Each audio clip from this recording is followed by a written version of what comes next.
Welcome to a sunny Perthshire. So we are mid to late summer now, and in this video I'm going to take you through a little bit to do with deer dogs and the different sort of types of deer dogs, not necessarily breeds, more different types. And I'm going to introduce Myrtle in a minute, which is my deer dog, and she might not be exactly what you picture a deer dog to be. She's small in stature, which isn't a bad thing. She's just bringing a ball over here now. You going to come say hi? Good girl. Now you'll notice Myrtle is a Cocker Spaniel, and you wouldn't necessarily say that Cocker Spaniels make good deer dogs, but that depends on how you look at it. Spaniels are generally bred now for working, flushing pheasants, partridge, and getting in and around the bushes and making sure that whatever's in the bushes gets flushed out of it. And they're really hard workers, they've got a very good attitude, they're really willing to please, and they love fun. They absolutely love fun. And because of that, they're quite easy to teach because they just want to learn and they want to play all the time, so they get a reward. And Myrtle's reward is her ball. And each dog is different. Some dogs might work for food. Labradors very food orientated, but Spaniels are just such fun dogs, especially the little cockers like Myrtle. So Myrtle's 4 years old. She's from a long line of Cocker Spaniels. My friend Alan bred her, and he's bred lots of them. I think he's got either 3 or 4 generations still in his house.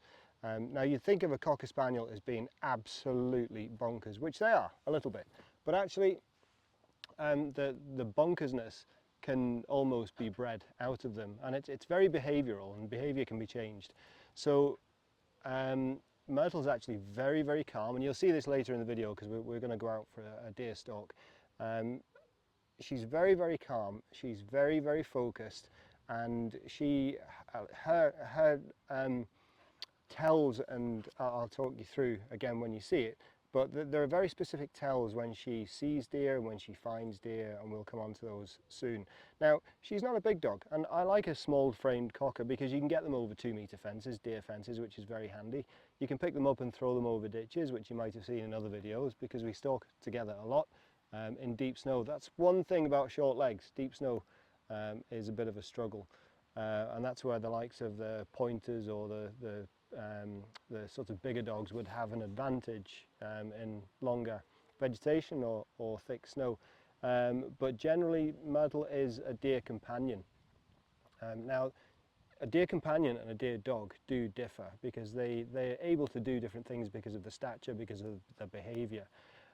So a deer dog, it might track, it might hot track, which is a track that isn't so old, maybe 10 minutes or a couple of hours, or it might cold track, which could be as much as 24 hours old or even more when you're talking about deer, injured deer or shot deer. Myrtle isn't a tracking dog.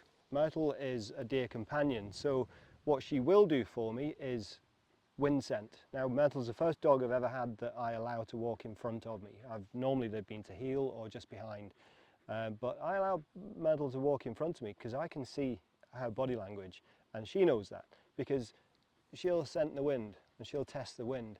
And what she'll do, and again we'll capture this on camera, is her nose will come up into wind, and then she'll look in the direction of where the deer is. When I've not seen it, this could be 600-700 meters away and she could smell them.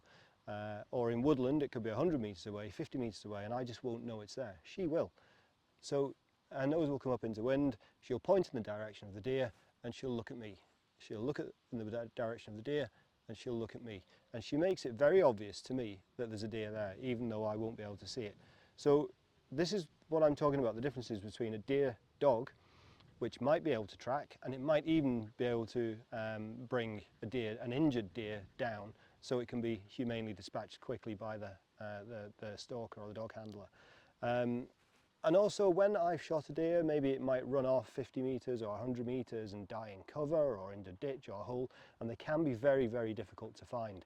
So Myrtle's actually trained, I'll send her away, she'll do a big loop, she'll catch the wind of the deer, and then she'll work her way upwind towards the deer. When she gets to that deer, she'll sit beside it. Now she's got a GPS tracking collar on, so I get the phone out, I can quickly link to her GPS, and all I need to do is follow that signal, and when I find Myrtle, I find the deer. That's how it should work, although lately we haven't been out as much and she's pushed the boundaries a bit, but she knows what to do. It's just the odd occasion she chooses to do something different and come back to me to tell me. But more often than not, she'll sit beside the deer.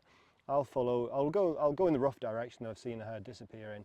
I'll follow her in, follow the GPS signal in, and when I find Myrtle, I find the deer usually.